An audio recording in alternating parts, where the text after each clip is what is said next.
প্রিয় শিক্ষার্থী, অনলাইন প্রোগ্রামে যুক্ত থাকার জন্য আন্তরিক মোবারকবাদ জানাচ্ছি। আমাদের ধারাবাহিক আলোচনার অংশ হিসেবে আজও আমরা হিসাব বিজ্ঞান প্রথম পত্রের প্রথম অধ্যায়ের উপর কিছু বিষয় নিয়ে আলোকপাত করব।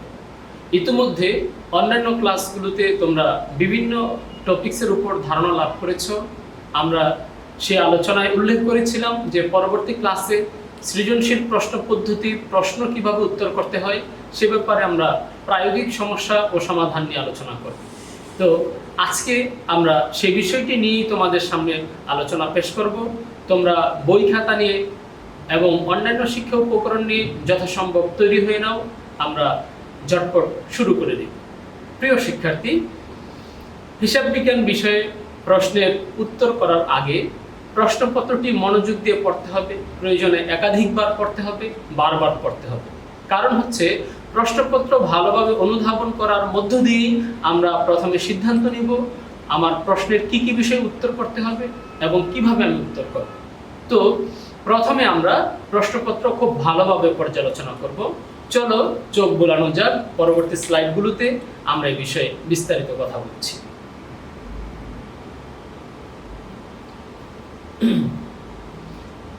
এখানে একটি প্রশ্ন আমরা নিয়ে এসেছি, প্রশ্নটি তোমাদের বইতে। এখানে আমরা একটি প্রশ্ন নিয়ে এসেছি। প্রশ্নটি আমাদের নির্ধারিত পাঠ্য বই অর্থাৎ গ্রিন পাবলিকেশনস কর্তৃক প্রকাশিত হিসাব বিজ্ঞান বইয়ের 94 নম্বর পৃষ্ঠার 5 নম্বর সমস্যাটি। তো এখানে উল্লেখ করা আছে যে জনাব রায়ান 2020 সালের 1 জানুয়ারি তারিখে নগদ 60,000 টাকা নিয়ে রায়ান ব্রাদার্স নামে ব্যবসায় শুরু করেন। উক্ত মাসের অন্যান্য লেনদেনগুলো নিম্নরূপ। আমরা একটি একটি করে লেনদেন নিয়ে কথা বলবো। এই যে 1 জানুয়ারি তারিখে জনাব রায়ান ব্যবসায় শুরু করলেন, এখানে কয়েকটি লক্ষণীয় বিষয় আছে। প্রথমত হচ্ছে আমরা এই প্রতিষ্ঠানের হিসাবগুলো যখন হিসাবের বইতে লিপিবদ্ধ করব তখন রায়ানের নামে হিসাবভুক্ত করব না, আমরা করব হচ্ছে রায়ান ব্রাদার্সের নামে। এর আগের ক্লাসে আমরা আলোচনায় বলেছি হিসাব বিজ্ঞান আমরা ব্যবসা এবং মালিককে আলাদা হিসেবে বিবেচনা করা হয়। আমরা মালিকের হিসাব সংরক্ষণ না করে ব্যবসায়ের সংরক্ষণ করি। যেহেতু এখানে একটি সুনির্দিষ্ট ব্যবসার নাম উল্লেখ করা আছে, এই জন্য আমরা হিসাবের বইতে লিপিবদ্ধ করব রায়ান ব্রাদার্সের নামে। প্রিয় শিক্ষার্থী, আরেকটি বিষয় হচ্ছে যে এই যে নগদ টাকা নিয়ে ব্যবসায় শুরু করলেন, এখানে লেনদেন সংগঠিত হয়ে গেছে। এখান থেকে আমরা হিসাব খাত মনে মনে শনাক্ত করে ফেলবো কোন কোন হিসাব খাতগুলো জড়িত আছে, এবং পাশাপাশি আমরা শনাক্ত করব এই হিসাব খাতগুলো কোন শ্রেণীর অন্তর্ভুক্ত। পরবর্তী লেনদেনে চোখ রাখা যাক। পরবর্তী লেনদেনটি হচ্ছে জানুয়ারি মাসের 2 তারিখে বাকিতে বা ধারে পণ্য ক্রয়।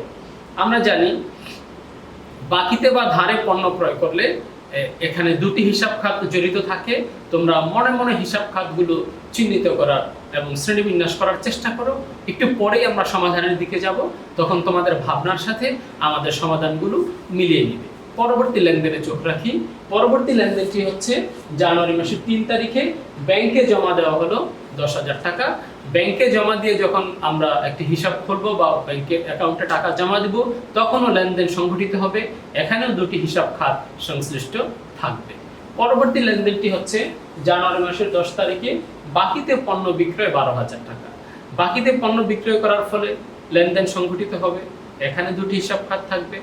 তারপরে লেনদেনগুলো আমরা দ্রুত দেখে নিব। আসবাবপত্র ক্রয় 3,000 টাকা।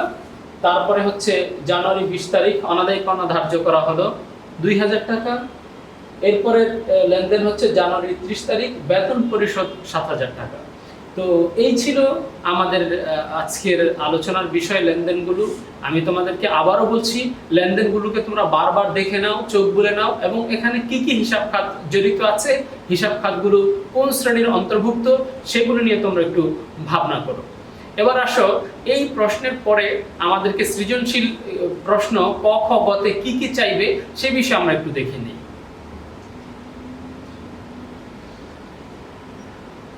এখানে ক নম্বরে বলছে যে প্রাপ্য হিসাবের পরিমাণ নির্ণয় করো। আমরা জানি যে বাকিতে পণ্য যাদের কাছে বিক্রয় করা হয় হিসাব বিজ্ঞানের ভাষায় তাদেরকে প্রাপ্য হিসাব বলা হয়।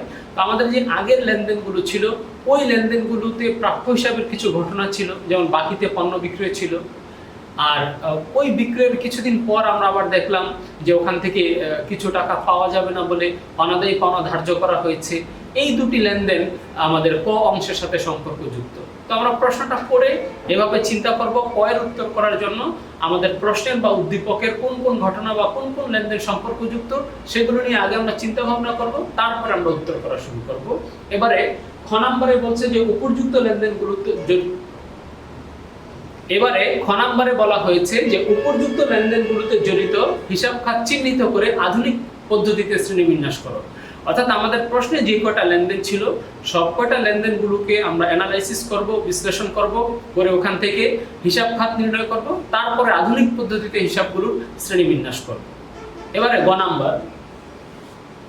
গ নম্বরে বলছে যে জানুয়ারি 1, 2, 10 ও 20 তারিখের লেনদেনগুলোর সাহায্যে প্রমাণ করো A = L + OE। অর্থাৎ এর আগের ক্লাসে আমরা যখন মৌলিক হিসাব সমীকরণ নিয়ে কথা বলেছিলাম যে হিসাব সমীকরণের লেনদেনগুলো প্রতিস্থাপন করলে বা প্রভাব প্রদর্শন করলে A = L + OE অর্থাৎ দুটি চলকের মান সমান থাকে, সেই বিষয়গুলো 4টি লেনদেন দ্বারা প্রমাণ করার কথা বলা হয়েছে। আমরা গ অংশে প্রমাণ করব। তো শিক্ষার্থী, আমরা এতক্ষণ যাবৎ প্রশ্ন পর্যালোচনা করলাম এবং প্রশ্নের আলোকে করণীয় কি সে বিষয়ে আমরা কথা বললাম। এবারে আমরা এর সমাধানের দিকে চোখ বুলাবো। তোমরা আমার সাথে সাথে খাতা কলম নিয়ে চর্চা করার চেষ্টা করো। প্রথমেই আমরা ক এর সমাধানের দিকে যাব। প্রথমে আমরা শিরোনামটা সুন্দর করে দিয়ে নিব, ক নাম্বার দিয়ে লিখব যে প্রাপ্য হিসাবের পরিমাণ নির্ণয়। তারপরে আমরা এই কাজটা করব। এবার খেয়াল করো, এই প্রাপ্য হিসাবের পরিমাণ নির্ণয় করার জন্য আমরা ছকের মাধ্যমে উপস্থাপন করতে পারি, আবার ছক ছাড়া সরাসরি উত্তর করতে পারি। আমি আগেই বলেছি যে প্রাপ্য হিসাবের পরিমাণ নির্ণয় করতে গেলে প্রথমে তোমাকে নিশ্চিত হতে হবে প্রাপ্য হিসাবের সাথে লেনদেন কোনটি এবং প্রাপ্য হিসাবের সাথে আরও কোনো ঘটনা আছে কিনা এই বিষয়ে সিদ্ধান্ত নেওয়ার পর তারপর আমরা উত্তরের দিকে মনোযোগ দেব। আমরা আগেই বলেছি যে উক্ত উদ্দীপকে প্রাপ্য হিসাবের সাথে সম্পর্কযুক্ত দুটি লেনদেন ছিল। অর্থাৎ একটি লেনদেন ছিল জানুয়ারি মাসের 10 তারিখে ধারে বা বাকিতে পণ্য বিক্রয়, সেখানে বিক্রয়ের পরিমাণ ছিল 12,000 টাকা। আরেকটি লেনদেন ছিল জানুয়ারি মাসের 20 তারিখে, সেখানে বলা হয়েছে যে অনাদায়ী পাওনা ধার্য করা হলো। আর আমরা জানি অনাদায়ী পাওনা হচ্ছে বাকিতে বিক্রয়ের যে পরিমাণ টাকা আর পাওয়া যাবে না বলে নিশ্চিত হওয়া গেছে তাকেই অনাদায়ী পাওনা বলে। যেহেতু আমি বিক্রয় করেছি 12,000 টাকা আর তাগাদা দিতে গিয়ে নিশ্চিত হয়ে গেছি 2,000 টাকা পাবো না, এখন আমার প্রাপ্য হিসাবের পরিমাণ অবশিষ্ট থাকে হচ্ছে 10,000 টাকা। এভাবে আমরা ক এর উত্তর শেষ করব। এবারে খ নাম্বারে চলে আসো। খ নাম্বারে আমাদের নির্ণয় করতে বলেছে যে প্রশ্নের সকল লেনদেনগুলোর হিসাব খাত নির্ণয় করব এবং শ্রেণীবিভাগ করব। আমরা তারিখের ক্রমানুসারে প্রত্যেকটি লেনদেনের হিসাব খাত এবং শ্রেণীবিভাগ প্রদর্শন করছি। প্রথমে 1 তারিখের লেনদেনটার দিকে লক্ষ্য করো। এখানে দেখা যাবে যে মালিক নগদ টাকা নিয়ে ব্যবসায় শুরু করলেন, এরকম একটি লেনদেন ছিল। এখানে আমরা জানি দুটি হিসাব খাত জড়িত। যেহেতু নগদ টাকা নিয়ে শুরু করলেন, মালিকের কাছ থেকে টাকা ব্যবসায়ের মধ্যে চলে আসলো, একটি হচ্ছে নগদান হিসাব। আর যেহেতু মালিক এই টাকার দাতা, হিসাব বিজ্ঞানের ভাষায় মালিক ব্যবসায় যা কিছু নিয়ে আসবে তাকে বলা হয় মূলধন। অতএব এখানে দুটি হিসাব খাত জড়িত, একটি হচ্ছে নগদান হিসাব আর একটি হচ্ছে মূলধন হিসাব। নগদান হিসাব হচ্ছে সম্পদ হিসাব আর মূলধন হচ্ছে মালিকানা সত্ত্ব হিসাব। এরপরে 2 তারিখের লেনদেনটির মধ্যে ছিল ধারে বা বাকিতে পণ্য ক্রয়। এখানে একটি হিসাব খাত হচ্ছে ক্রয় হিসাব, যেটি আধুনিক পদ্ধতিতে ব্যয় হিসাব। আরেকটি হিসাব খাত ছিল বাকিতে হওয়ার কারণে এখানে হিসাব বিজ্ঞানের একটি নিজস্ব পরিভাষা আছে। আমরা যাদের কাছ থেকে বাকিতে পণ্য ক্রয় করব তাদেরকে হিসাব বিজ্ঞানের ভাষায় বলবো প্রদেয় হিসাব, অর্থাৎ তারা আমাদের কাছে টাকা পাবে, তাদেরকে আমরা টাকা পরিশোধ করব। তো এই প্রদেয় হিসাব হচ্ছে দায় শ্রেণীর অন্তর্ভুক্ত, অর্থাৎ এটি দায় হিসাব। এরপরে 3 নম্বর লেনদেনে বলা ছিল যে ব্যাংকে জমা দেওয়া হলো। তো ব্যাংকে জমা দিলে আমরা জানি ব্যাংকে আমার টাকা জমা বাড়বে, ব্যাংকে আমার সম্পদ বাড়বে, এজন্য ব্যাংক হিসাব। আর আমার প্রতিষ্ঠান থেকে নগদ অর্থ কমে যাবে, এখানে নগদান হিসাব সম্পর্কযুক্ত। আর এই দুটি হিসাবই হচ্ছে সম্পদ হিসাব। এরপর আমরা পরবর্তী উদাহরণের দিকে যাব। 10 তারিখের লেনদেন হচ্ছে বাকিতে পণ্য বিক্রয়। তো বাকিতে পণ্য বিক্রয় করলে আমরা জানি যে প্রাপ্য হিসাব সৃষ্টি হবে। প্রাপ্য হিসাব নিয়ে আমরা একটু আগেও কথা বলেছি। তো এই প্রাপ্য হিসাব হচ্ছে সম্পদ হিসাব। আর আমি পণ্য বিক্রয় করার ফলে যদি আমি এখনই নগদ অর্থ গ্রহণ করিনি, কিন্তু ভবিষ্যতে আমি অর্থ পাবো, আমার অর্থ পাওয়ার একটি নিশ্চয়তা সৃষ্টি হয়েছে, একটি অধিকার সৃষ্টি হয়েছে, অর্থাৎ আয় অর্জিত হয়েছে, এই জন্য বিক্রয় হিসাব হচ্ছে আয় হিসাব। তারপরে 15 তারিখের লেনদেনটি ছিল নগদে আসবাবপত্র ক্রয়। তো আসবাবপত্র ক্রয় করলে আসবাবপত্র নামক একটা সম্পদ প্রতিষ্ঠানের বৃদ্ধি পাবে এবং নগদ নামক একটা সম্পদ হ্রাস পাবে। এখানে আসবাবপত্র হিসাব এবং নগদান হিসাব সম্পর্কযুক্ত, আর দুটি হিসাব খাতি হচ্ছে সম্পদ শ্রেণীর অন্তর্ভুক্ত। এরপরে 20 তারিখের লেনদেনটি নিয়ে আমরা কথা বলছি। 20 তারিখের লেনদেনটি ছিল অনাদায়ী পাওনা ধার্য করা হবে। তো অনাদায়ী পাওনা ধার্য করলে এটা প্রতিষ্ঠানের একটা খরচ হয়ে যায়, ক্ষতি হয়ে যায়, এই জন্য অনাদায়ী পাওনা হিসাব হচ্ছে ব্যয় হিসাব। আর এটার জন্য কিন্তু আমাকে কোনো নগদ অর্থ পরিশোধ করতে হয় না। আগে যে আমি বাকিতে পণ্য বিক্রয় করেছিলাম, এর ফলে আমার যে প্রাপ্য হিসাব সৃষ্টি হয়েছিল, প্রাপ্য হিসাবের কাছ থেকে টাকা পাওয়ার অধিকার সৃষ্টি হয়েছিল, সম্পদ বৃদ্ধি পেয়েছিল, ওই প্রাপ্য হিসাবের পরিমাণটি হ্রাস পাবে। এখানে আরেকটি হিসাব খাত হচ্ছে প্রাপ্য হিসাব এবং এটা হচ্ছে সম্পদ হিসাব, এবং এক্ষেত্রে সম্পদ হ্রাস পেয়েছে। আমাদের সর্বশেষ লেনদেনটি ছিল বেতন পরিশোধ করা হলো। বেতন পরিশোধ করার ফলে বেতন বাবদ খরচ হয়ে যাবে এবং নগদ অর্থ হ্রাস পাবে। এখানে বেতন হিসাব এবং নগদান হিসাব সম্পর্কযুক্ত, আর বেতন হিসাবটি হচ্ছে ব্যয় শ্রেণীর অন্তর্ভুক্ত, আর নগদান হিসাবটি হচ্ছে সম্পদ হিসাবের অন্তর্ভুক্ত। প্রিয় শিক্ষার্থী, এতক্ষণ যাবৎ আমরা ক এবং খ নিয়ে কথা বললাম। তোমরা বইতে প্রশ্নপত্রটি দেখে অথবা আমাদের স্লাইডের প্রশ্নগুলো বারবার দেখে নিজে নিজে পর্যালোচনা করো এবং সমাধানের সাথে তোমার যৌক্তিকতার মিল করার চেষ্টা করো। এবারে আমরা গ অংশে চলে যাচ্ছি। গ অংশে আমাদেরকে বলা ছিল যে লেনদেনগুলোর কয়েকটি লেনদেন দেওয়া ছিল, 4টি লেনদেন। এই 4টি লেনদেনের আলোকে আমরা প্রমাণ করব A = L + OE। প্রিয় শিক্ষার্থী, আমরা এই হিসাব সমীকরণ 6কে উপস্থাপন করার আগে 4টি লেনদেন পর্যালোচনা করে নিব। পর্যালোচনা করে দেখব এখানে A উপাদানের কয়টি হিসাব খাত রয়েছে, অর্থাৎ কয় ধরনের সম্পদ এখানে রয়েছে। তারপরে L এর মধ্যে আমরা গিয়ে দেখব দায়ের পরিমাণ কয়টি আছে, আর OE বা মালিকানা সত্ত্বের জন্য একটি কলাম হবে। তো প্রথমে আমরা তারিখের কলাম দেব, তারপরে আমরা A অর্থাৎ সম্পদের শ্রেণীবিভাগ করে কতগুলো সম্পদ আছে প্রত্যেকটার আলাদা আলাদা নাম লিখব। তারপরে মাঝখানে আমরা সমতা সূচক চিহ্ন দিব। তারপরে L এর মধ্যে গিয়ে আমরা দেখব L এর কয়টি উপাদান রয়েছে। তারপরে ওনার্স ইকুইটির জন্য একটি কলাম রাখবো। সর্বশেষ একটি মন্তব্যের কলাম থাকবে। আর আরেকটি বিষয় হচ্ছে যে মন্তব্যের কলামে আমরা কি লিখব। মন্তব্যের কলামে আমরা সাধারণত যখন মূলধন, আয়, ব্যয়, উত্তোলন, এই 4 ধরনের হিসাব খাত জড়িত থাকবে, তখন আমরা মন্তব্যের মধ্যে ওই হিসাব খাতটা উল্লেখ করে দিব, যাতে মালিকানা সত্ত্বের পরিবর্তনের কারণ আমরা মন্তব্যের কলামের দিকে তাকিয়ে সহজেই অনুমান করতে পারি বা উপলব্ধি করতে পারি। তো আমরা এই 4টি লেনদেন পর্যালোচনা করে দেখেছি এখানে এ অংশের 2টি হিসাব খাত রয়েছে, অর্থাৎ একটি হচ্ছে প্রাপ্য হিসাব আর একটি হচ্ছে নগদান হিসাব। আর L অংশে গিয়ে একটি দায় রয়েছে, নাম হচ্ছে প্রদেয় হিসাব, আর মালিকানা সত্ত্বের জন্য বরাবর একটি কলাম থাকবে। এবার যে কয়েকটি তারিখ বলা আছে, তারিখ অনুসারে আমরা লেনদেনগুলোকে সমীকরণে প্রতিস্থাপন করব, এবং লেনদেনগুলো প্রতিস্থাপন করার পরপরই আমরা ডান পক্ষ এবং বাম পক্ষ উভয় দিকে চোখ বুলিয়ে দেখব যে টাকার পরিমাণ সমতা বিরাজ করছে কিনা। যদি কখনো কোনো ভুল হয়ে থাকে তখন এই সমতাটা থাকবে না, সেক্ষেত্রে আমরা সংশোধন করে নিব। প্রথমে আসো, জানুয়ারির 1 তারিখের লেনদেনটি ছিল যে নগদ টাকা নিয়ে মালিক ব্যবসা শুরু করলেন। এখানে নগদ সম্পদ বৃদ্ধি পাবে, পাশাপাশি মালিকানা সত্ত্ব বৃদ্ধি পাবে। যেহেতু মালিকানা সত্ত্বে আমরা মূলধন বাবদ টাকা পরিমাণ উল্লেখ করলাম, এই জন্য মন্তব্যের কলামে আমরা মূলধন এই শব্দটি লিখে রাখব। তারপরে আসো 2 তারিখের লেনদেনটি ছিল ধারে বা বাকিতে পণ্য ক্রয়। ধারে বা বাকিতে পণ্য ক্রয় করলে প্রদেয় হিসাবের সৃষ্টি হবে।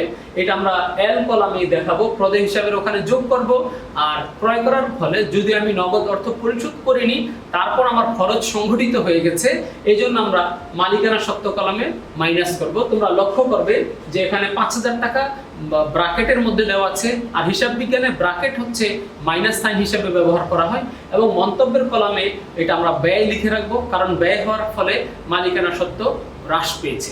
একটি বিষয় খেয়াল করো যে আমাদের আগের লেনদেনটি A এবং L + OE অর্থাৎ ডান পক্ষ এবং বাম পক্ষ উভয় দিকেই ছিল, কিন্তু 2 নম্বর লেনদেনটি শুধুমাত্র ডান দিকেই আছে, অর্থাৎ ডান দিকে একটি কলামে আমরা যোগ করেছি, আরেকটি কলামে আমরা বিয়োগ করেছি। যোগ বিয়োগ করে উভয় দিকের সামগ্রিক চিত্র কিন্তু সমতা বজায় থাকবে। এরপরে আমরা 10 তারিখের লেনদেনটার দিকে যাব। 10 তারিখে ছিল ধারে বা বাকিতে পণ্য বিক্রয়। তো আমরা জানি ধারে বা বাকিতে পণ্য বিক্রয় করলে প্রতিষ্ঠানের প্রাপ্য হিসাবের পরিমাণ বৃদ্ধি পাবে। এই জন্য আমরা প্রাপ্য হিসাব কলামে 12,000 টাকা যোগ করব। আর বিক্রয়ের ফলে আয় হবে, আয় হওয়ার জন্য মালিকানা সত্ত্বে আমরা 12,000 টাকা যোগ করব। মন্তব্যের কলামে আমরা উল্লেখ করব আয়। সর্বশেষ লেনদেনটি ছিল 20 তারিখ।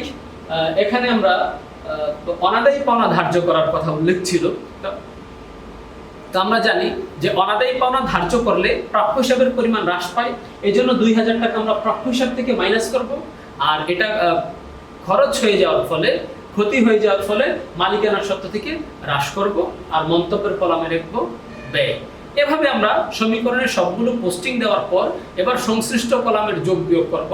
যেমন নগদে শুধু একটি টাকার অ্যামাউন্ট আছে, মোট কলামের মধ্যে আমরা দেখাবো 60,000 টাকা। প্রাপ্য হিসাব কলামে দুটি অ্যামাউন্ট আছে, একটি হচ্ছে প্লাস সাইন আর একটি হচ্ছে মাইনাস সাইন।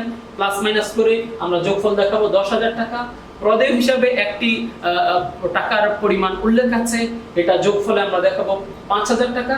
এবং মালিকানা সত্ত্বের দিকে তোমরা লক্ষ্য করো, এখানে আমরা 4টি লেনদেন প্রতিস্থাপন করেছি। 4টি লেনদেন যোগ বিয়োগ করে আমাদের হিসাব সমাপনান্তে যোগফল দাঁড়ায় 65,000 টাকা। এবার এই কলামের মধ্যে দুটি আছে, দুটি যোগ করলে হয় 70,000 টাকা। অপরদিকে এল প্লাস ও এই কলামে আমাদের দুটি কলাম আছে, ওখানে দুটি টাকার পরিমাণ যোগ করলে সেখানেও যোগফলের পরিমাণ দাঁড়ায় 70,000 টাকা। তার মানে দাঁড়াচ্ছে বাম পক্ষ 70,000 টাকা, ডান পক্ষ 70,000 টাকা। অর্থাৎ আমরা মৌলিক হিসাব সমীকরণে লেনদেনগুলো যখন প্রতিস্থাপন করব তখন এটার যোগফল সমান হবে। আমরা অনায়াসেই বলতে পারি A = L + OE সত্য প্রমাণ হয়েছে। প্রিয় শিক্ষার্থী, আমরা আজকের ক্লাসে মূলত আমরা হিসাব সমীকরণ এবং হিসাব খাত নির্ণয় সৃজনশীল প্রশ্ন আকারে কিভাবে উপস্থাপন করতে হয়, বাসায় আমরা কিভাবে চর্চা করব তার একটি নমুনা মাত্র দেখালাম। আশা করি তোমরা এই সংকটকালীন সময়ে, যেখানে আমাদের সাথে তোমাদের দেখা সাক্ষাৎ হচ্ছে না, এর মধ্যে তোমরা আমাদের বইতে পর্যাপ্ত অনুশীলনীমূলক সমস্যা রয়েছে, সেগুলো সমাধান করার চেষ্টা করবে। আশা করি তোমরা উপকৃত হবে। তারপরে যদি তোমাদের কোনো সমস্যা পরিলক্ষিত হয় আমাদের সাথে যোগাযোগ করার চেষ্টা করবে। তো আজকের ক্লাসের আমরা শেষের দিকে চলে এসেছি। আমরা কিছু কাজ বাসায় করব। আমাদের বইয়ের 94 নম্বর পৃষ্ঠা 8 নম্বর সমস্যা আছে, এটা আমরা সমাধান করার চেষ্টা করব। তারপরে আমাদের বইয়ের 35 নম্বর পৃষ্ঠায় উদাহরণ নাম্বার 5 আছে, 37 নম্বর পৃষ্ঠায় উদাহরণ 6 রয়েছে। এগুলো আমরা নিজে নিজে চর্চা করলে আশা করা যায় আজকের ক্লাসটা তোমরা আরো ভালোভাবে রপ্ত করতে পারবে এবং সে আলোকে হিসাব বিজ্ঞান তোমরা উপলব্ধি করে পরীক্ষার খাতায় কাঙ্ক্ষিত উত্তর করতে পারবে। প্রিয় শিক্ষার্থী, আমরা পরবর্তী ক্লাসে এই হিসাব সমীকরণের প্রায়োগিক সমস্যা ও সমাধান নিয়ে আরো একটি ক্লাস নেব। এই ক্লাসের মধ্য দিয়ে প্রথম অধ্যায়ের আমরা সমাপনীর দিকে যাব এবং সেখানে আজকে আমরা একটি ক্রয় বিক্রয়কারী প্রতিষ্ঠানের সমস্যা সমাধান করেছি। আমরা পরবর্তী ক্লাসে সেবামূলক প্রতিষ্ঠানের প্রায়োগিক সমস্যা ও সমাধান নিয়ে কথা বলবো। সে পর্যন্ত তোমরা ভালো থাকো, সুস্থ থাকো। তোমাদের প্রতি অফুরন্ত শুভকামনা রেখে আমি বিদায় নিচ্ছি। আল্লাহ হাফেজ। পরবর্তী ক্লাসে দেখা হবে ইনশাআল্লাহ।